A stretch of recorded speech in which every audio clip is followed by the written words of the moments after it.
Ooh, scared? Well, the witching hour is at hand, and there'll be some changes to the Halloween party on Franklin Street. We have the details. Let me be your What do singers have to do with football players? You might be surprised. We have the story. And why would people go to church at the state fair? We have those answers. All that and more, Carolina Week starts right now. From the UNC School of Journalism and Mass Communication, covering Carolina in HD, this is Carolina Week. There's certain things that we all look forward to each year, and one of them is tomorrow night, the Halloween Bash on Franklin Street. Natalia Perez-Signini is standing by live where all of the action will be in just a little more than 24 hours. Natalia, you're dressed pretty normal. I hope that you're changing. What are you dressing up as tomorrow night? Well, Landon, I may look normal to you now, but come around 9 p.m. tomorrow night, I am going to transform into Catwoman.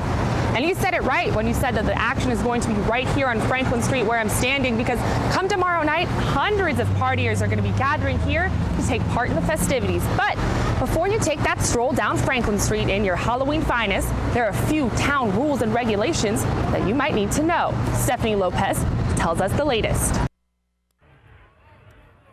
Celebrating Halloween on Franklin Street can be lots of fun, but you might want to be aware of a few town rules before heading out. Items that look like or can be used as weapons are not allowed and can be confiscated by police, including costume props like plastic swords or this plastic spear. But full masks like this one right here are still allowed. Businesses in downtown Chapel Hill also have some rules to follow this Halloween. All businesses are required to have a $5 cover charge, and they're not allowed to accept any new customers after 1 a.m. Kyle Heath is the owner of The Library, a bar in downtown Chapel Hill. He says Halloween is one of the biggest nights at the library, but he would be singing a different tune if his business was located on West Franklin Street instead of the 100 block of East Franklin Street. I mean, I've been doing this since 2005. No matter where you were in Chapel Hill, you were going to be busy on Halloween. Now it's much more centered right around here.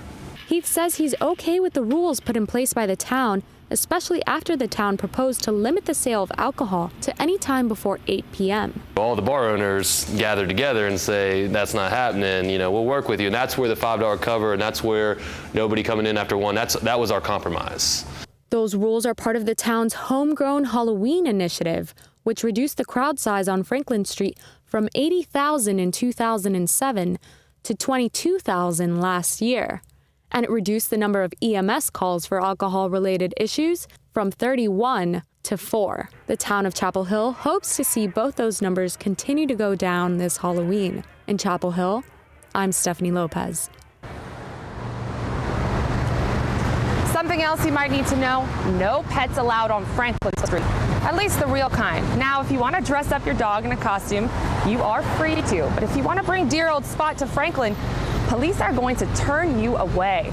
I'll be back later on in the newscast to tell you how Granville Towers is preparing for Halloween and also give you a glimpse at the trending Halloween costumes we might see tomorrow night. For now, back to you, Landon. Thanks so much, Natalia. Academics and athletics. It's a duo that's been haunting us in so many ways over the last 3 years, and for good reason. And there may be reason for some more concern tonight, especially when it comes to football. The NCAA just released the latest 6-year graduation success rate. That would be for athletes who came to Carolina in 2006. 10 of UNC's teams had 100% graduation rates. Overall, UNC rate stands at 86%. That's 5 points higher than the national average. But football is a completely different matter. Football had the lowest rate at 65%, and that's down 10 points from the last 6-year report. The next lowest rate went to women's soccer with 67%. The men's basketball team had a rate of 90%.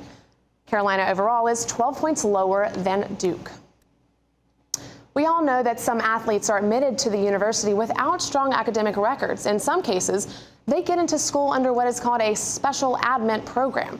Special admits or students who are admitted at least to some degree based on special talents. Not academics aren't just athletes, though. Madison Way reports.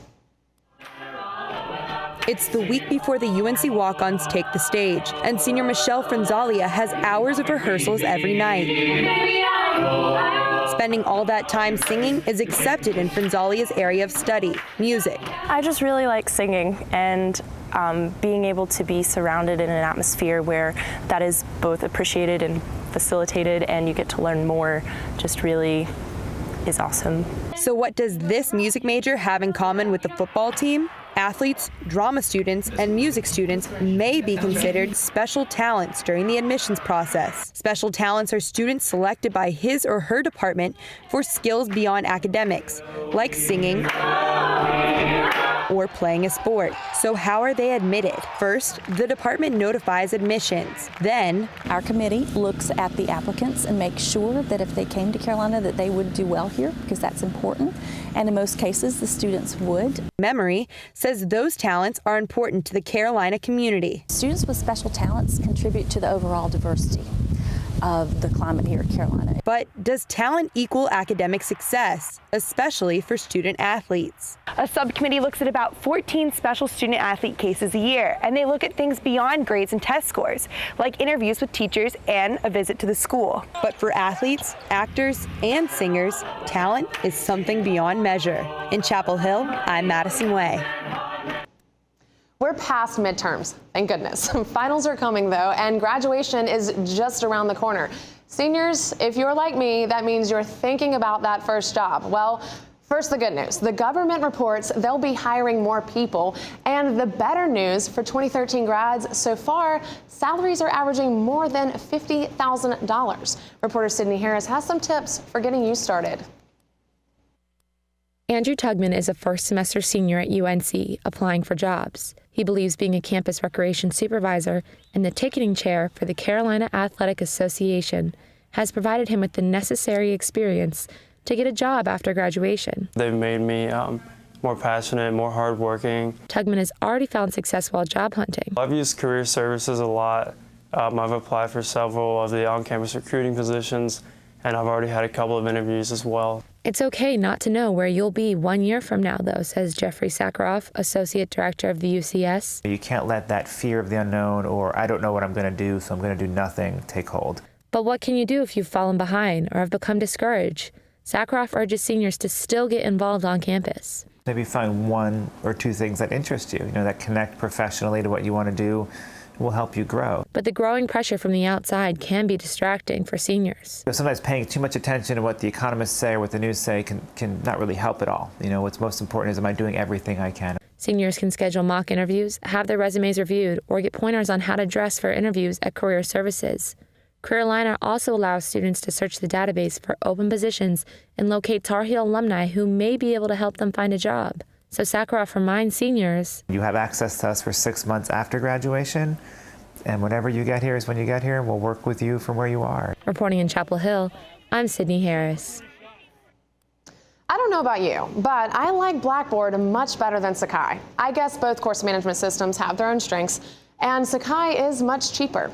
Anyway, we all remember the university's big push to move us from Blackboard to Sakai. But since then, some professors have decided to use other programs and at the students' expense.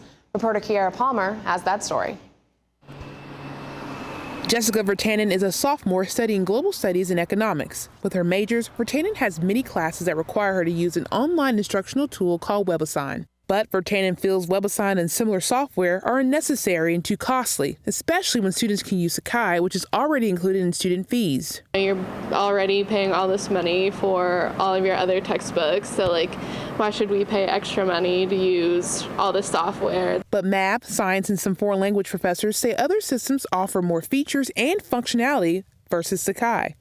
Math professor Dr. Patrick Eberlin says due to budget cuts, WebAssign has been beneficial when it comes to grading. For example, in the math department, we used to employ many undergraduate graders, but the money to support them was cut, and so we had to get rid of that service. Astronomy professor Dr. Aaron Laclouse agrees. He says without that additional help, he needs an electronic source for his classes. I don't have a TA for my course, so it's literally just me doing everything. And so to try and grade 700 homework assignments, I would literally never be able to do anything else. Though a great tool for teachers, Vertanen believes students bear the financial burden. Dr. Laclouse agrees, but says the program allows students to buy previous textbook editions to offset costs. So you can go and buy a used copy off of the internet for like 20 bucks. And now, even if you add that 20 bucks to the 35 bucks you spend on WebAssign, you're still like a third of the price of the new textbook. Although there are some complaints about WebAssign and other sites, one point to remember is that these sites do what Sakai can't. Grades, explains, and assigns complex work, helping professors in the long run. Reporting in Chapel Hill, I'm Kiara Palmer. One man remains in jail and 4 others in the hospital tonight following 2 separate incidents involving rides at the state fair. 3 of the injured were hurt when one ride malfunctioned, and the authorities have charged a fair employee in the case. Ride operator Timothy Dwayne Tutterow, you can see him right here, is being held on felony accounts of assault with a deadly weapon inflicting serious bodily injury. He's being held in lieu of a $225,000 bond in the Wake County Jail.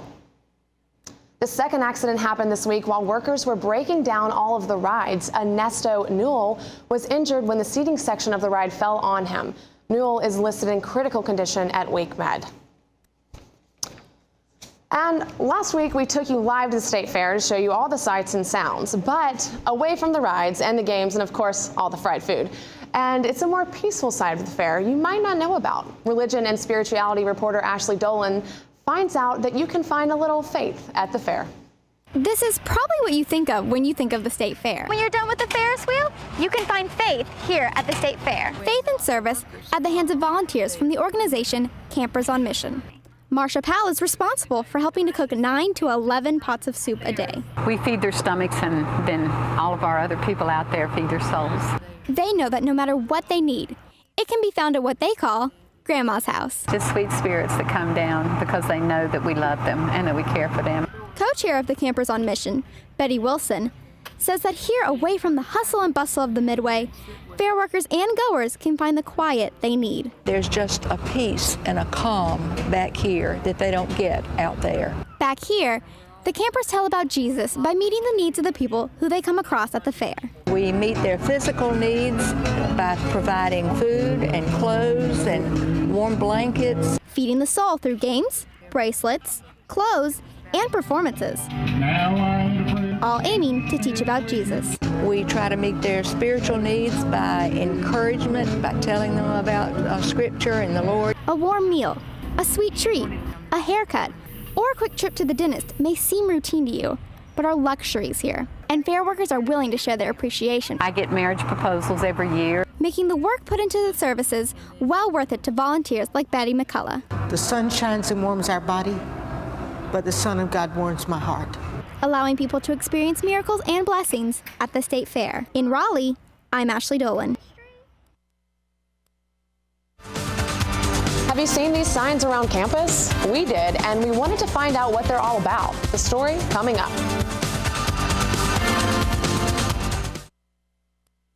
Be sure to check out Carolina Week online at carolinaweek.org. Connect with us online by liking the Carolina Week Facebook page and following us on Twitter at Carolina Week UNC. I see it! There are some moments only the forest can inspire. Find yours at discovertheforest.org.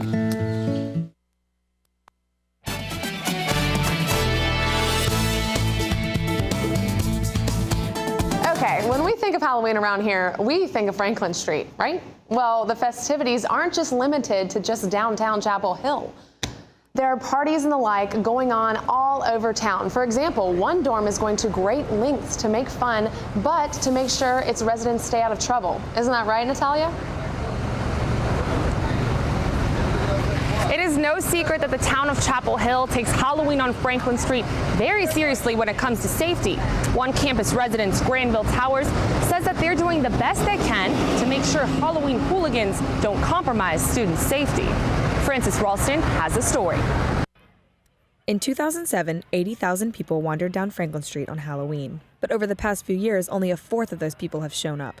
This could be because the town of Chapel Hill and some dorms impose new safety regulations that make it harder to host guests. Granville Towers is one of them. I would say it's kind of a hassle to host a guest. It's kind of a burden in a way, but definitely worth it. You just have to go through a few extra steps than other people would. Freshman Emma Thronberg lives in Granville. She plans to host a couple of friends from Georgia this Halloween, but must get them registered first. Granville residents have to attend a meeting where the community directors and Department of Public Safety representatives teach them about the do's and don'ts of Halloween. Their guests must have a wristband on at all times and can't enter the building if they don't have their host and a photo ID.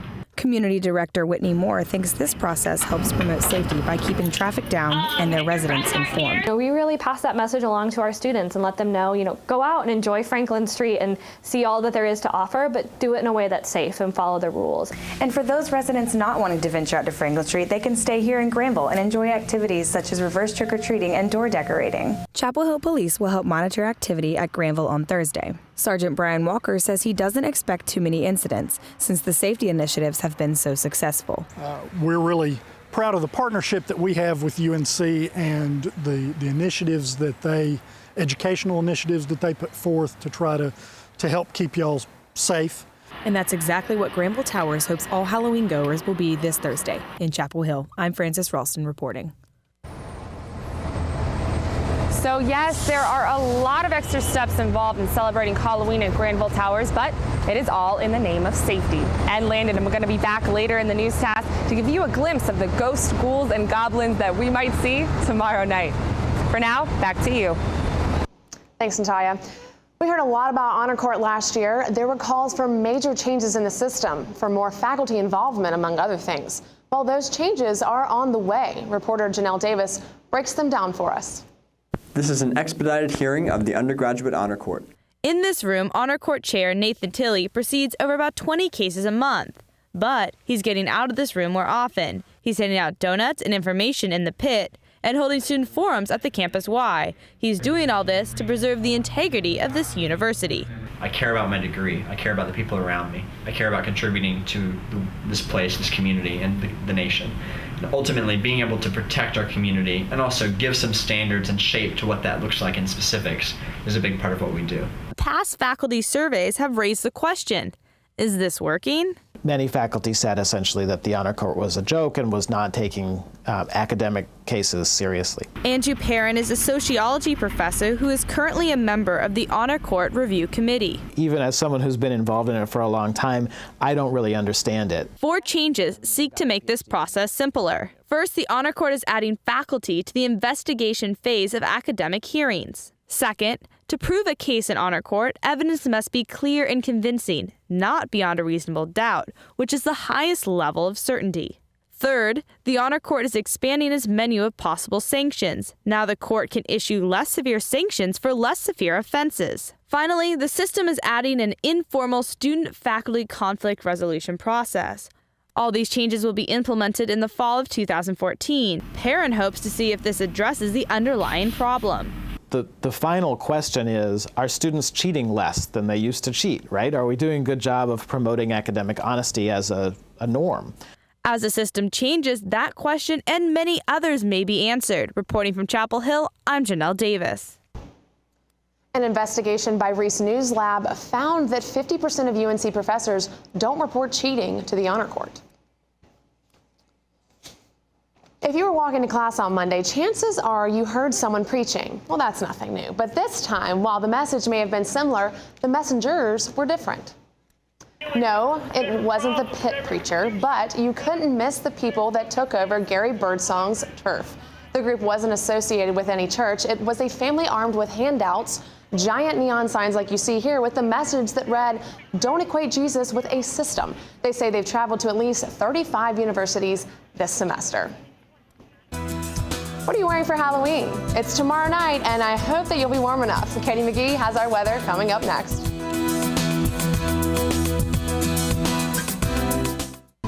You wouldn't let money just blow out of your house. So when your AC or heater is on, make sure the doors, windows, and fireplace flue are shut tight. If you're headed out, turn down the AC or lower the heat by 10 degrees. And always keep your water heater set at 120. A little bit of common sense goes a long way. Get more great tips at energysaver.gov.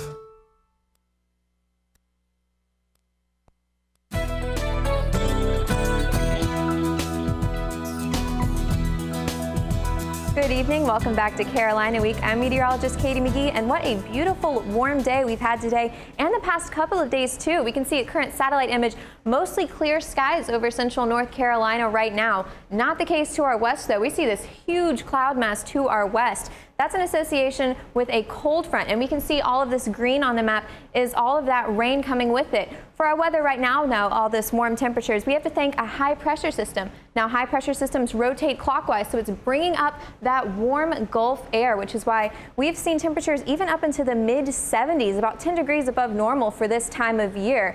But again, that cold front, as we move on into tomorrow, we can see it slowly moving closer to North Carolina. And depending on how fast that comes, it could affect what you need to bring with you Halloween night. Not the case for tonight, though. We don't need any rain gear for now. Partly cloudy skies, a nice light breeze as we see temperatures at 55, a lot milder than we usually see for this time of year. Again, about 10 degrees above average. Again, a warmer day tomorrow, too, up to 74. Mostly cloudy skies, but again, those potential late showers depending on how quickly that cold front moves on through. But the big story we're all worried about, Halloween night. 5 p.m. while you're leaving to get ready, we're going to be in the low 70s with cloudy skies expected for the majority of the day. And then by 9 p.m. as you're heading out, we'll be in the upper 60s, possibly mid 60s again, depending on that cold front. And I left a 20% chance of rain for midnight if you're staying out a little later. As we see temperatures in the mid 60s, and that's really where we're going to stay for a majority of the evening. As those clouds stay over us, they act as a blanket, trapping in all of that heat. So again, we're going to be at the mid 60s for a majority of Halloween evening, with rain probably not showing up until later on that night into early Friday morning. Now, if you're traveling for Halloween, you can look across the area. Charlotte, we're going to be at 74. Again, most of the rain is going to strike in the Triad around the Greensboro area, and 65 in Asheville, and then to our east in the upper 70s. And speaking of traveling to our east, we have the game this Saturday against NC State. If you're planning on going to Carter Finley, it's going to be a 12:30 game, which is a very early tailgate if you're planning on heading out. In the upper 50s is where it should be, with partly cloudy skies for most of the day. Kickoff around 63 degrees, and then post-game we'll see our high of 68. Now looking at the 5-day forecast, again, you can see all of that rain coming in Friday. And it should be beautiful weather on Saturday for the football game. And don't forget, there's daylight savings this weekend. And as we set the clocks back an hour, the temperatures are going to fall back too. There's a 10-degree difference, 68 to 58 Saturday to Sunday. And we're going to stay in the upper 50s from then on out. All right. Well, I noticed you're wearing your red for state, and I really hope that you didn't do that purposefully. Oh, it was very intentional. We're pulling for our first ACC win. What can I say? Well, last year was a good year. Oh, well. Oh. All right. Thanks for coming, Katie. Thank you, guys. They were dancing with Old Roy, and they hope to continue all the way to March Madness. Basketball season is here, and we'll show you how they kicked it off. Coming up.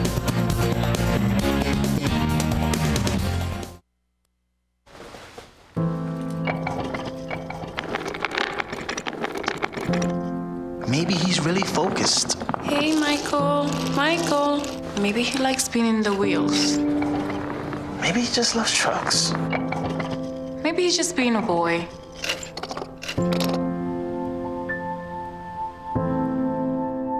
Preoccupation with objects is one early sign of autism. Learn the others today.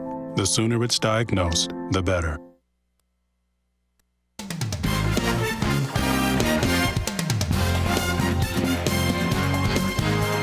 Welcome back to Carolina Week, and welcome back to college basketball season. I'm Nicole Comparato. The basketball season opened with a Carolina tradition: disco moves and dunks.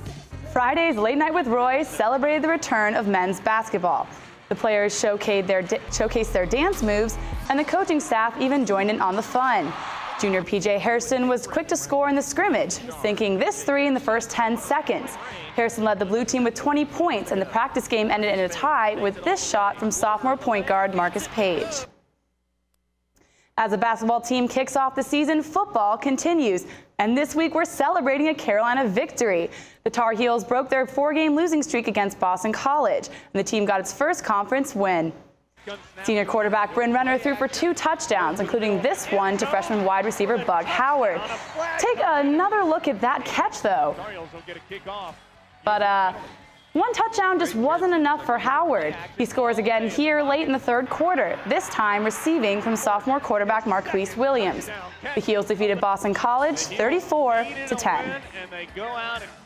With that victory, the Heels will head to Raleigh on Saturday to face their biggest rival yet. And as they look ahead for another win, they can't help but look back to last year's epic finish.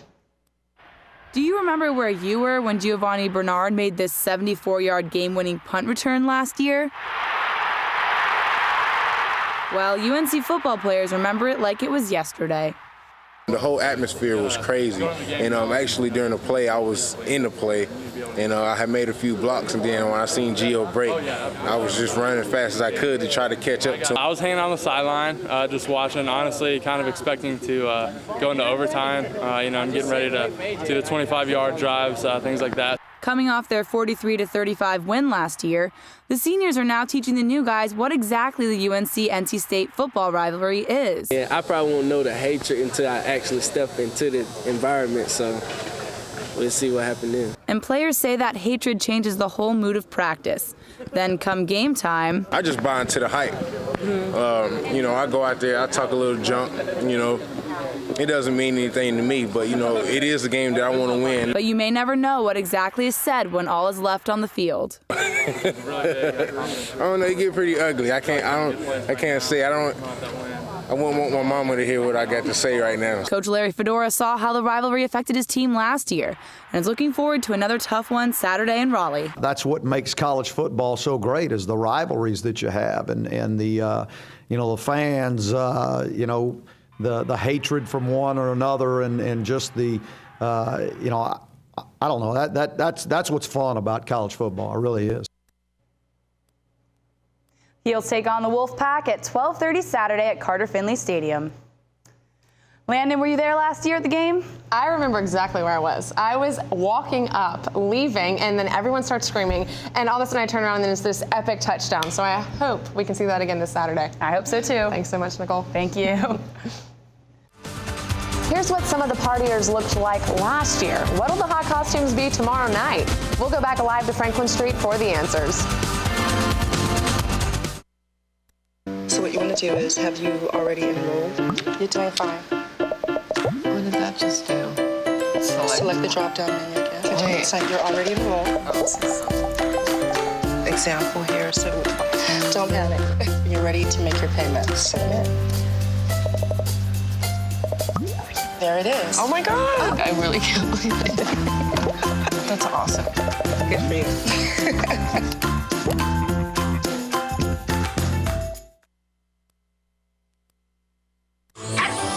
There is no place like home. Getting home safely is just a click away. But making sure your child is in the right seat is just one of the steps down the road to safer travels. I don't know how it works. Find the right seat for your little one's age and size. We know what you told us. There's no better way to get home safely. Know for sure that your child is in the right seat. Get all the facts at safercar.gov/the right seat. Brought to you by the National Highway Traffic Safety Administration and the Ad Council.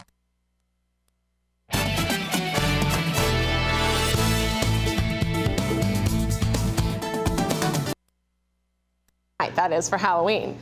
Natalia, I hear we went out and asked people that very question. We did just that, Landon. We hit the streets to find out what everyone was going to be wearing for Halloween. And if the people we talked to are any indication of what it's really going to be like on Franklin Street, let me tell you, it is going to be creepy as ever.